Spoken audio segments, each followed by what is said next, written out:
All right, good evening and welcome to Iyun with Benzion. We're learning Yevamos Zion number 47. Today we're going to talk about, yesterday, or 2 days ago, I talked about whether Tvila, I was questioning whether Tvila itself, we know that it works for a woman to make her a Giores for sure. She doesn't need a Mila, so what about it by a man? The Tvila, some opinions hold Tvila would be enough. Um, if you hold it's not enough, which is the accepted opinion, it's Tvila and a Mila, would Tvila be enough?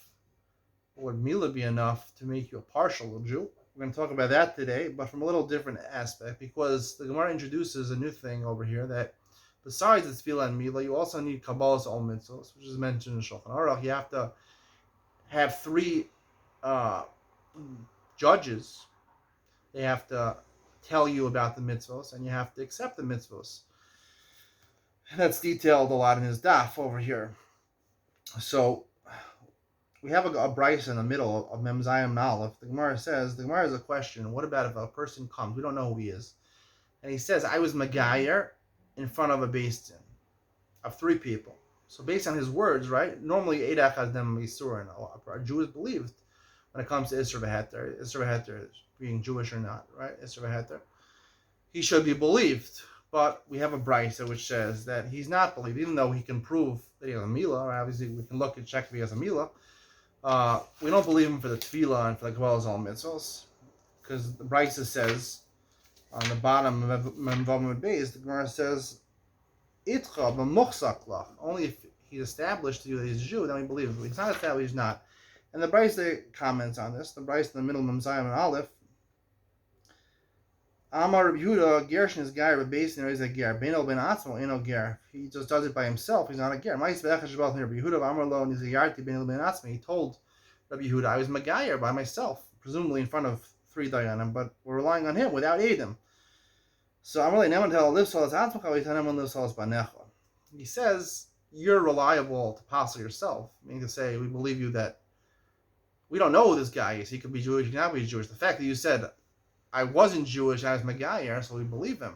We believe him. Unfortunately, in Shavi and Avshach, the story, he claimed that he's an Oved Kachavim, so we believe him he's an Oved Kachavim. But once he's an Oved Kachavim, the Gemara explains, then Oved Kachavim can't give Eidos anymore.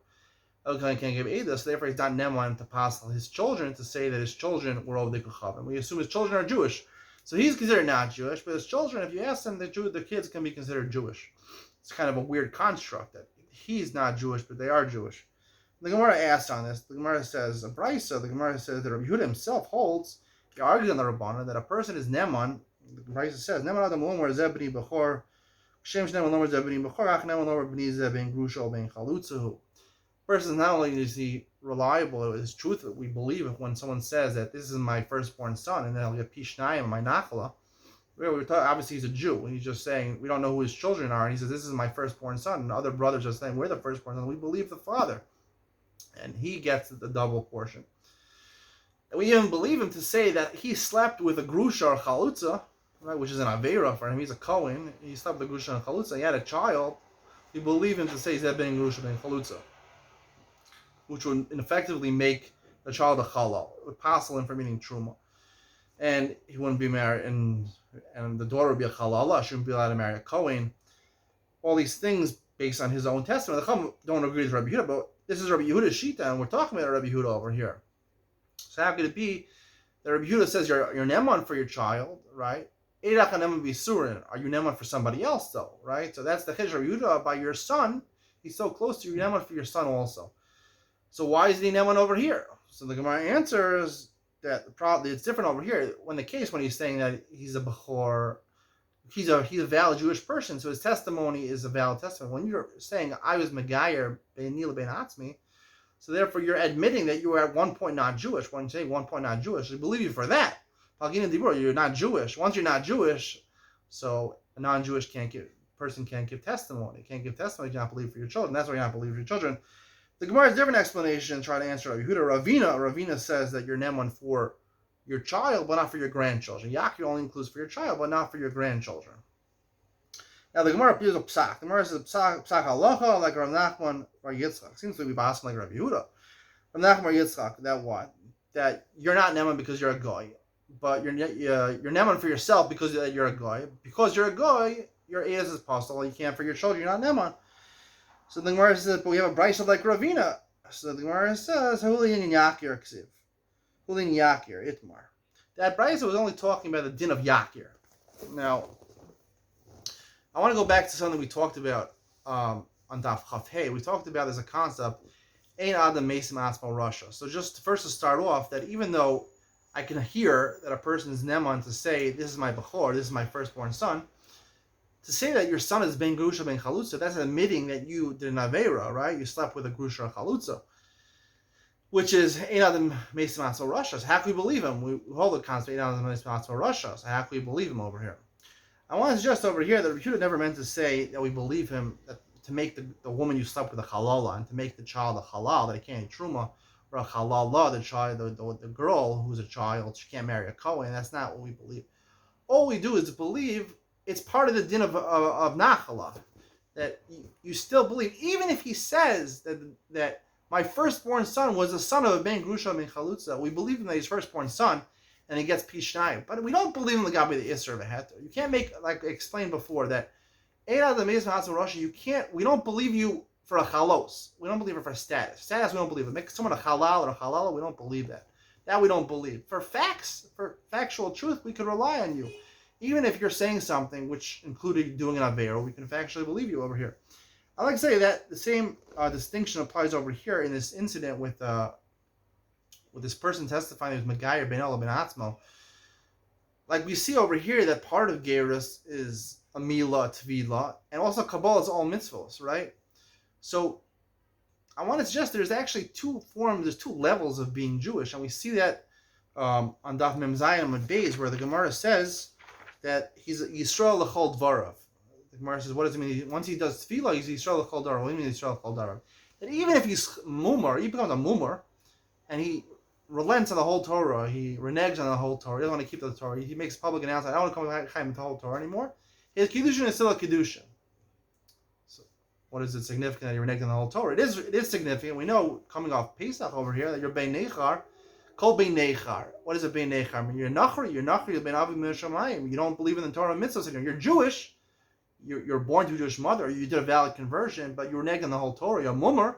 A Mumar is a concept that you're Yisrael, but you're not a Yisrael. You're a Jew, but you're not a Jew. And I think that's what Rabbi Yehuda was saying to this person over here, right? And it's proven from Rudo here also that there's two things. There's Taryag mitzvos, and then there's Ovodas Kochavim, right? She said two different things. Taryag mitzvos. First she said Rus, there's Taryag mitzvos. She said Amcha, Amich, Ami. And then she said there's Ovodas Kochavim. What do you mean? Ovodas Kochavim is one of the Taryag mitzvos. No. The point is that part of being Jewish is the chalos of being a Jewish person, and that you accomplish by doing a valid gerus, being born to a Jewish mother. But then there's also, that's not the chalos, that's just the existence of being a Jewish, the biological existence. You're born to a Jewish mother, or you happen to have done it in front of a basin in Tefillah, Mila, and Kabbalah al Mitzvah, so you became a Jewish person. But if you renege on the whole Torah, it removes your status as a Jew. You're not called a Jewish person. You're called an Ovei Kochavim, right? Ovei Kochavim. What does Ovei Kochavim mean? You worship the stars. Doesn't mean you're not Jewish. There's a goy. A goy means you're not Jewish at all.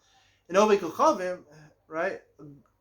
Ovei Kochavim is someone who's partially Jewish, born to a Jewish mother, or did a valid conversion. But he's a mummer. He worships Kochavim. He worships something else. He doesn't worship Hashem anymore. So that's considered a partial Jew.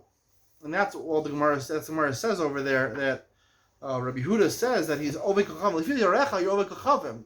Not that we don't believe he is a Jewish person, because how could you believe him if you don't believe him? If you think he's an Ovei Kochavim, so then how could you even believe Lifsal Atzmacha? Lifsal Atzma, how do you believe him to apostle himself, to say, we believe him that he's not a Jewish person, and therefore he's not believed to give witness testimony for his son, but we believe him for himself? If an Ovei Kochavim has no testimony at all, how do you believe him for himself? It must be that we believe him partial part of Gerus. There's two parts of Gerus. There's part of Gerus, which is the Mila and Tefillah, which is just genetic, or making you the logistics of becoming a Jewish person. And then there's a Kabbalah al Mitzvahs, the Chalos, the status of a Jewish person. The Kabbalah al Mitzvahs is the status of a Jewish person. And therefore, when a person says Megayer Ben El Ben Atzmi, technically, he could be believed for the tefillah. You could look, if he has a mila, he has a mila. If you heard that he did a tefillah, maybe he is believed on the tefillah itself. So the Chalosiv Jewish, he's an Ovi Kochavim, and therefore his Edus, he believes he's Jewish, so he's believed for himself, to pass himself, but not to pass his children. Hope you enjoyed today's share. We'll investigate gears a little more tomorrow. See you. Bye.